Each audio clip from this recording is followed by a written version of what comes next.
నమస్కారం అండి. మనం ఇప్పుడు నాగలక్ష్మి గారు రాసిన ఒక తల్లి నిర్ణయం అనే కథను విందామా? అమ్మా, మనందరికీ 16వ తారీఖు మద్రాసు వెళ్ళడానికి టికెట్లు రిజర్వ్ చేయించుకొచ్చాను. నా సెలవు అయిపోతోంది. నీ కోడలకు కూడా స్కూల్లో లీవ్ పొడిగించడానికి కుదరదు. పిల్లలకి పరీక్షలు. 2-3 నెలల తర్వాత వీలుంటే ఓ 10 రోజులు వచ్చి ఊళ్ళో ఏమైనా పని ఉంటే ముగించొచ్చు. ఈశ్వరు ఏమంటావు అన్నట్టు తల్లివైపు చూశాడు. నాకెందుకు చేయించావురా రిజర్వేషన్? నాది క్యాన్సిల్ చెయ్యి.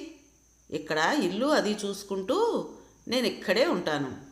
అదీ కాకుండా ఆ పట్నంలో భాష తెలియని చోట నాకు ఇబ్బందిగా ఉంటుంది. వసుంధర జవాబు విన్న శరణ్య మనసు తేలికైంది. 20 రోజుల క్రితం మామగారు పోయారు అనే టెలిగ్రామ్ అందుకుని అనకాపల్లి వచ్చారు ఈశ్వర్, శరణ్య. ఈశ్వరు తల్లిదండ్రులకు ఒక్కడే సంతానం. చదువు ముగిశాక 10 ఏళ్లుగా చెన్నైలో ఉద్యోగం చేస్తున్నాడు. ఈశ్వర్ పెళ్లి కాగానే తల్లిని, అప్పటికే రిటైర్ అయిన తండ్రిని తనతో వచ్చి ఉండమన్నాడు. ఈశ్వర్ తండ్రి జగన్నాథం గారికి ఆస్తమా, కీళ్ల నొప్పులు. ఉన్న ఊళ్ళోనే ఉంటామని వాళ్ళు ఈశ్వర్తో వెళ్ళలేదు. ఊళ్ళో వాళ్ళు ఏమనుకుంటారమ్మా? నలుగురు నన్నే అంటారు. ఇన్నాళ్ళు నాన్నగారు ఉన్నారు కాబట్టి మీరిక్కడున్నా బాగుంది. కానీ నువ్విప్పుడు ఒక్కర్తివే ఉండాలి. అదేమైనా బాగుంటుందా? నాకు మాట వస్తుంది. ఏమీ రాదీశ్వర్. నలుగురు గురించి ఎందుకు ఆలోచిస్తున్నావు? మనం మన ఇష్ట ప్రకారం ఉంటాం. ఇందులో ఎవరో అనుకుంటారు అన్న ప్రసక్తే లేదు. అయినా నేనే రానంటున్నాను కానీ నువ్వు రావద్దు అనలేదుగా. నీ ధర్మం ప్రకారం నువ్వు పిలిచావు కానీ మీ నాన్నగారు లేకపోయినా ఇది నాకు బాగా తెలిసిన ఊరు, అలవాటైన మనుషులు. అదీగాక పక్కవాటాలో ఉండేవాళ్ళు ఇంట్లో వాళ్ళలాగే ఉంటారు. సందడికి తక్కువేం లేదు. మధ్య తలుపు తీసి పెడితే ఒక్కటే ఇల్లు. వాళ్ళ పిల్లలు తోడుగా ఇక్కడే పడుకుంటారు, ఇక్కడే చదువుకుంటారు. మీ నాన్నగారు ఉన్నప్పుడు వాళ్ళ పిల్లలు మన వాటాలోనే మసలుతూ ఉండేవారు. మీరు వెళ్ళండి, వీలున్నప్పుడు వస్తూ ఉండండి. వసుంధర మాటలకి ఏం చెప్పాలో తెలియనట్టు ఒక్క క్షణం ఇబ్బందిగా కదిలాడు ఈశ్వర్. అది కాదమ్మా, నువ్విక్కడ ఒంటరిగా ఉండి ఏం చేస్తావు? అదీగాక మాకు నువ్వు, నీకు మేము తప్ప ఎవరున్నారు? సావకాశంగా ఎక్కువ రోజులు లీవ్ పెట్టి ఓసారి వచ్చి ఇల్లు అమ్మేద్దాం. ఈ ఊళ్ళో ఇల్లు తప్ప మనకింకేం బంధం ఉంది? అప్పటిదాకా అద్దెకున్న వాళ్ళని ఇల్లు చూసుకోమందాం. అవునత్తయ్య, మీరిక్కడ ఒక్కళ్ళు ఉంటే ఏం బాగుంటుంది? అందరూ మమ్మల్ని తప్పు పడతారు. శరణ్య భర్త మాటల్ని సమర్థిస్తూ అత్తగారిని ఆహ్వానించింది. తను ఏమీ మాట్లాడకపోతే బాగుండదన్నట్టు. వసుంధర కోడల వైపు ఓసారి చూసి చూపులు తిప్పుకుంది.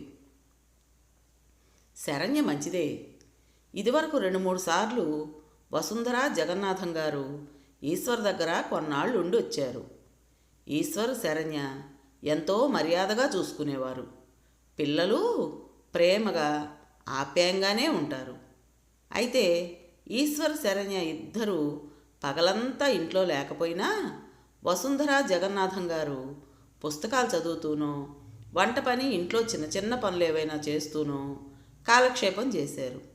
అయినా వాళ్ళు ఏమీ అనకపోయినా, మర్యాదకి ఆప్యాయతకి లోటు రానివ్వకపోయినా తమ ఉనికి వాళ్ళకి ఇబ్బందిగానే ఉందని గ్రహించారు వసుంధర, జగన్నాథం గారు.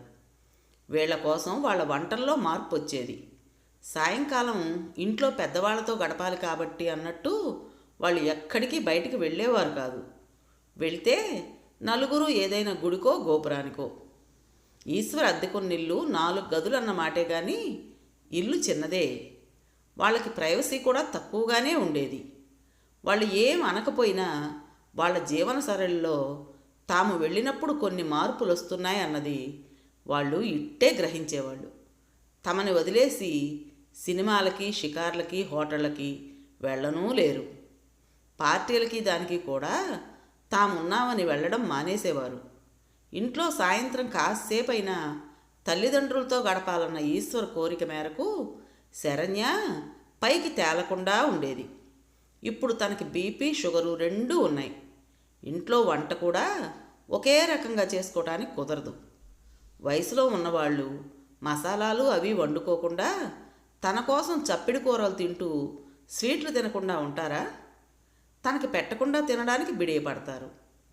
తను ఈశ్వరింట్లో చేరడం అందరికీ ఇబ్బందే. దూరంగా ఉన్నప్పుడే ఆప్యాయతలు, దగ్గరైన కొద్దీ బాధ్యత బరువు అనిపిస్తుంది.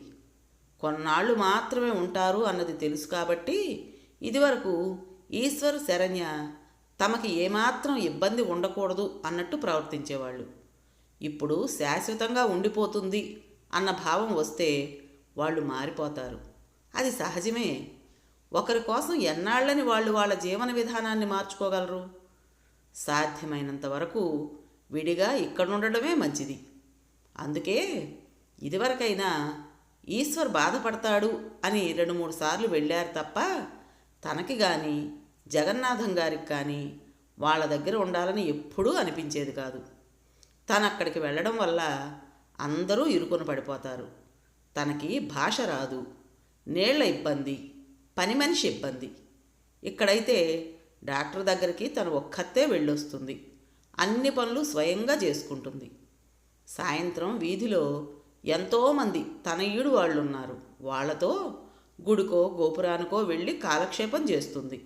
మధ్యాహ్నం కూడా ఎవరో ఒకరొచ్చి కాసేపు కబుర్లు చెప్తారు. తోచకపోవడం అన్న ప్రశ్నే లేదు. ఇక్కడ తెలిసిన వాళ్ళు 10 మంది దాకా ఉన్నారు.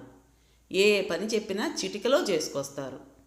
తను ఇక్కడ ఒంటరిగా ఉన్నా ఒంటరి కాదు. కానీ ఈశ్వర్తో వెళితే కొడుకు కోడలు మనవళ్లతో ఉన్నా తను ఒంటరిదైపోతుంది. అయినా పూర్తిగా మంచం ఎక్కితే తప్ప వాళ్ళ దగ్గరికి వెళ్ళి ఉండకూడదు. ఈ మాటే జగన్నాథం గారు వసుంధరతో ఎన్నోసార్లు చెప్పేవారు. సాధ్యమైనంత వరకు స్వతంత్రంగా బ్రతుకుదామని, పరాన్న జీవులుగా మారకూడదని. అదే సరైన పద్ధతి. పారసైట్గా కాక ఒకళ్ళ మీద ఆధారపడక సాధ్యమైనంత వరకు స్వతంత్రంగానే జీవించాలి.